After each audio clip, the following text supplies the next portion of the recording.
Hello. So I'm busy filling some hot chocolate buckies at the moment over here. Yeah. And then I'm going to be reading some Bible too. So I thought I would bring you along as I read this because for me recently, no, what am I even saying? I started reading Psalm 78 today, and dang is it good. So I thought I'd just bring you along with because it's really good and I thought you would like it as well. So yeah. It says, "Oh my people, listen to my instructions. Open your ears to what I'm saying." Ooh. Because and you're gonna get running commentary on whatever I'm reading. Like if I find something that I'm like, oh, that's gotta go, I'm gonna say it. Yeah. Anyway.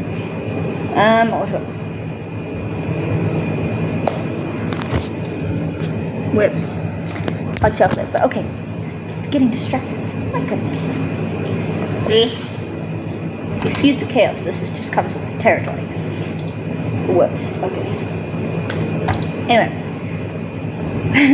Oh my people, listen to my instructions. Open your ears to what I'm saying, for I will speak to you in a parable.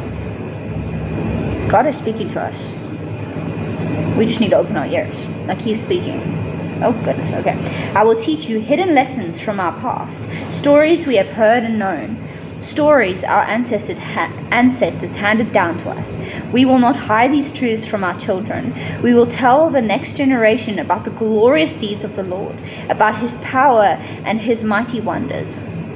Like, that's our responsibility, is to pass down the knowledge of God to, like, the next generation, to our children and their children, and just like that is our godly responsibility, is to hand down that knowledge and the glorious deeds of who God is to the next generation. Like, He's so good. Like what? Like something I wrote like over here at the top of I said, remember God's faithfulness. Like, and this is going to echo down as we continue reading. It says, "For He issued His laws to Jacob. He gave His instructions to Israel. He commanded our ancestors to teach them to their children, so the next generation might know them, even the children not yet born, and they in turn will teach their own children. So each generation should set its hope anew on God." I love that so much. Like, each generation, as they get reminded of the truth of God and His miracles and His wonderful deeds and His power and His mighty wonders and His glorious deeds, like when they get reminded of who He is, that is when they can set their hope anew on God. Like, they get a new hope on God, not forgetting His glorious miracles and obeying His commands. I think we don't talk about this enough. It's like, to obey God is to love God, because if we don't obey Him, then we don't love Him. I heard this one quote this one time, I can't remember where it's from, but it's basically saying that God's love language is obedience, and when we obey Him, it's showing Him in action that we love Him and that we actually care for His heart. Because if we disobey Him, if we disobey someone, it means that we disrespect them, which means that we don't actually love them. Obeying His commands, verse 8, it says, "Then they will not be like their ancestors, stubborn, rebellious, and unfaithful, refusing to give their hearts to God. The warriors of Ephraim, though armed with bows, turned their backs and fled on the day of battle. They did not keep God's covenant and refused to live by His instructions. They forgot what He had done." They forgot what He had done. Where's my pen? They refused to live by. They forgot what He had done, the great wonders He had shown them, the miracles He had done for their ancestors on the plains of Zoar and in the land of Egypt. For He divided the sea and let them through, making the water stand up like walls. In the daytime He led them by a cloud, and in the night a pillar of fire. Like, when we read that, do you truly realize what He's saying? Like, this happened. This is historical fact. Like, God led His people in the desert, in the wilderness, with a pillar of cloud in the daytime. Imagine just following a cloud, just following, not just in the air, like a pillar of cloud just following in the daytime, and in the nighttime, when it's dark, you are following a pillar of fire. Like what? Like what? That is what they're following. Oh my goodness. Okay. He split open the rocks in the wilderness to give them water as from a gushing spring. He made streams pour from the rock, making the waters flow down like a river. This part to me. Yet they kept on sinning against him. How often is it that we see the miraculous deeds of God? We're walking in his footsteps. We're walking in, like, seeing the miracles of him every day. We're seeing the pillar of cloud guiding us. We're seeing the pillar of fire guiding us. We've been walking through miracles that, like, he's done in our lives, where we've walked through like an ocean, like seas that's like went up like walls, and we walked through on dry ground, yet we still kept on sinning against him. How often do we do that, where we're seeing the miracles of God in our life, yet we still do not obey, yet we still do not follow his commands, and we still do not love him enough to set away our sinful nature and follow him? That to me is like, anyway. Verse 17, it says, yet they kept on sinning against him, rebelling against the Most High in the desert. They stubbornly tested God in their hearts, demanding the food they craved. How often do we stubbornly test God? God. How often do we stubbornly test him in our hearts, and even blatantly out loud, with things that we want? Like, oh, but Lord, I want this. Why don't you do this for us? Why you can't do this for me?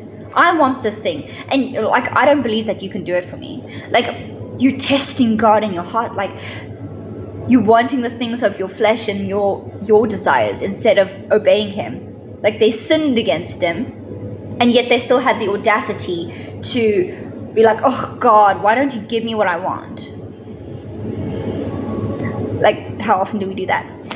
And then it goes on to verse 19, where it says, they even spoke against God himself, saying, God can't give us food in the wilderness. Yes, he can strike a rock so water gushes out, but he can't give his people bread and meat. Just listen to that tone. It's like, yeah, God can split a rock open and he can make water gush out of it. Sure, yeah, he can do that. But he can't give his people bread and meat. Are you kidding? Like, what? When the Lord heard them, he was furious, as anyone would be. The fire of his wrath burned against Jacob. Yes, his anger rose against Israel, for they did not believe God or trust him to care for them. I think those words are so powerful. It says, they did not believe God or trust him to care for them. How often do we make God like angry by not, or just like so upset and hurt that we do not believe or trust him enough that he would care for us? The things that we need, our daily bread, the things that we need to survive, the things that we're needing in our lives for breakthrough. How often do we insult God by not believing that he will care for us? Like, of course he's going to care for us. He loves us. We're his chosen covenant people. He's going to care for us. But we have the audacity to not trust him enough to be like, oh, he can do this one thing in my life, but that's about enough. That's about it. Like, he's not going to do more in my life. Like, I saw this one miracle that he did in my life. Like, I saw him break open a rock and water gushed out of it, and my thirst was quenched. My need was met. Like, I received a miracle from God where the water came flooding out of the rock. But this thing that I'm facing now, he can't give me bread and meat. That's ridiculous. He can't do that. Bro, seriously. Oh, we're so silly. Verse 23 goes on to say, but he commanded the skies to open. Okay, I'm sorry. I want you to pay so close attention right now. This is the character of our God. You hear all of this? Like, his people sinned against him. They were sinning against him. They stubbornly tested God in their hearts. They demanded things that they wanted from him. And they were testing God, and they were saying, he can't do this. Like, testing God, saying like, he can do this, but no, he can't do this. He can't give us food. He can't give us bread and meat. Like, nah, he can't do that. And then God came, and his anger rose against Israel.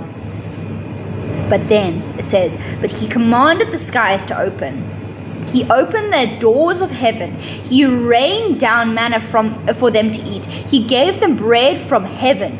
They ate the food of angels. What? God gave them all they could hold. He released the east wind in the heavens and guided the south wind by his mighty power. He rained down meat as thick as dust, birds as plentiful as the sand of the seashore. Abundant. He gave them abundance. He caused the birds to fall within their camp, and all around their tents the people ate their fill. He gave them what they craved. He gave them what they craved. Now listen here. He gave them what they asked for. He gave them what they craved. They were demanding the food that they craved, and he gave it to them abundantly. But listen here. It goes on to say in verse 30, but before they satisfied their craving, while the meat was yet in their mouths, the anger of God rose against them, and he killed their strongest men. He struck down the finest of Israel's young men. But in spite of this, the people kept sinning.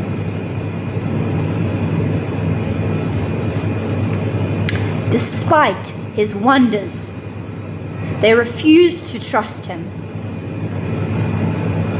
So he ended their lives in failure, their years in terror.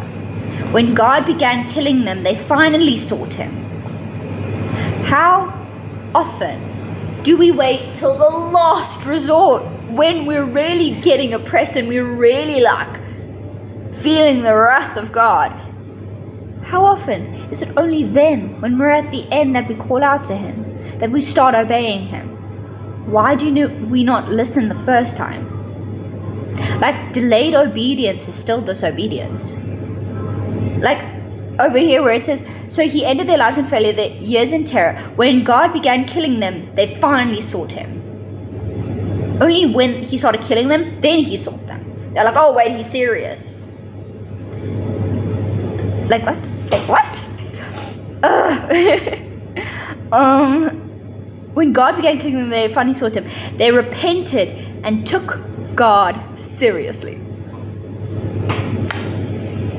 Then they remembered that God was their rock. The God Most High was their Redeemer. But all they gave him was lip service. They lied to him with their tongues. I'm going to cry. Oh no. I'm reading this part for the first time and this is horrible. How often do we give God lip service? I'm going to cry. How often do we just not give him what he wants? Because we're so consumed with what we want. Their hearts were not loyal to him. They did not keep his covenant. Yet he was merciful and forgave their sins and did not destroy them. This is our God! Are you kidding me? This is the God we serve! Are you kidding? Are you absolutely kidding? Do you hear all that the Israelites did to God? How they blatantly disrespected him. They disobeyed him. They tested him. They demanded things that they wanted. Yet they still sinned against God. And only when God started truly killing them and his anger was put against them. They were like, oh wait, no, actually, I'll obey you, it's okay. But then, it was all lip service. Like, they lied to God with their tongues. They lied to him just to let the anger of him stop, so they didn't get punished. And God, being so merciful, he was like, and they weren't loyal to him. They did not keep his covenant, yet he was merciful and forgave their sins and did not destroy them at all. This is our God. Many times he held back his anger and did not unleash his fury. I'm underlining this stuff like crazy. For he remembered that they were merely mortal. Oh God, thank you. Thank you for remembering that we're merely mortal. Gone like a breath of wind that never returns. I am so glad that God remembers our mortality. That he knows that we're just human. That we're so fickle and we're so false and we're so stubborn sometimes. And he forgives us because he remembers that we're mortal. That we're not going to live forever, like, on the earth. And, like, that this... Oh, he's so good. He's so good. Like, what? Wow. Oh, how often they rebelled against him in the wilderness and grieved his heart in the dry wasteland. Oh, my goodness, they grieved. Lord, forgive me for grieving your heart. Again and again, they tested God's patience and provoked the Holy One of Israel. They did not remember his power and how he rescued them from their enemies. They did not remember his miraculous signs in Egypt, his wonders on the plain of Zoan, that one, Zoan, I don't know. For he turned their rivers into blood, so no one could drink from the streams. He sent vast swarms of flies to consume them, and hordes of frogs to ruin them. He gave their crops to caterpillars, their harvests were consumed by locusts. He destroyed their grapevines with hail, and shattered their sycamore figs. I don't know what that word is. With sleet. He abandoned their cattle to the hail, their livestock to bolts of lightning. He loosed on them his fierce anger and his fury, rage and hostility. He dispatched against them a band of destroying angels. He turned his anger against them. He did not spare the Egyptians' lives, but ravaged them with the plague. He killed the oldest son in each Egyptian family, the flower of youth throughout the land of Egypt. But he led his own people like a flock of sheep, guiding them safely through the wilderness. He kept them safe so that they were not afraid. What? He kept them safe so they were not afraid. But the sea covered their enemies. He brought them to the border of his holy land, to this land of hills, and he had won for them. He drove out the nations before them. He gave them their inheritance by lot. He settled the tribes of Israel into their homes. But they kept testing and rebelling against God Most High.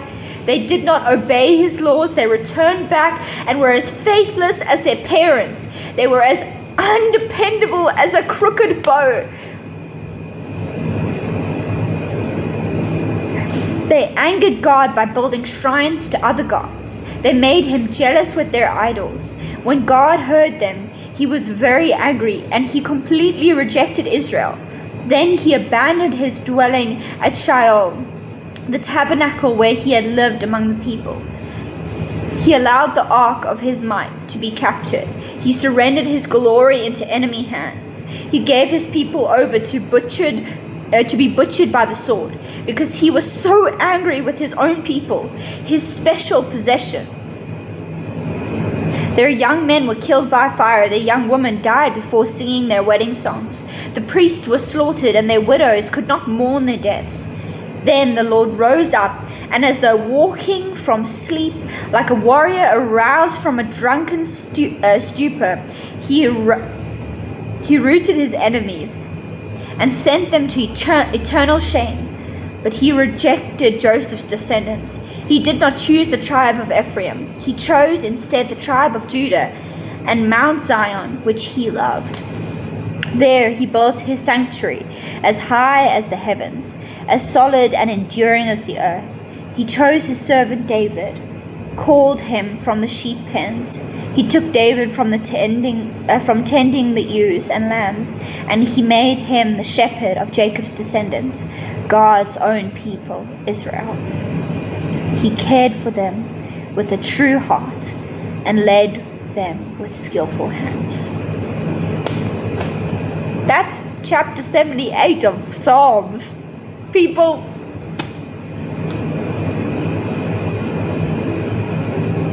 I'm flabbergasted at God's faithfulness. Like, his faithful love endures forever. Like, we're so horrible to him. Are you kidding? Did you hear all that the Israelites did? Did you I've got no words other than Jesus, thank you. Lord God, thank you. Thank you. Thank you that you're patient with us. Like, this is the love of God. This is his heart for us. He's a redeeming love. He's got redemptive love. But he longs for us to obey him. He longs for us to obey his commands for our good. Like, can you believe that? It's all for our good. It's for his glory and for our good as well. Like, he's so good. I've got nothing else. I feel like I'm just going to ramble on about oh my goodness, God is so good. What? But yeah, I'm going to stop it there. And I hope you got something out of this. Because for me, I'm the more I read the word of God, the more I just am astounded. I think people sometimes think, the Old Testament is kind of boring and it's this angry God. But this is Old Testament, people. Psalms is in the Old Testament. This is God before Jesus. He's the same yesterday, today, and forever. God is so merciful to us. He's so gracious to us. It's crazy. It's crazy the things we do to him. Yet he still loves us. He still chooses us time and time again. He's good. The God of the Old Testament is the God of the New Testament.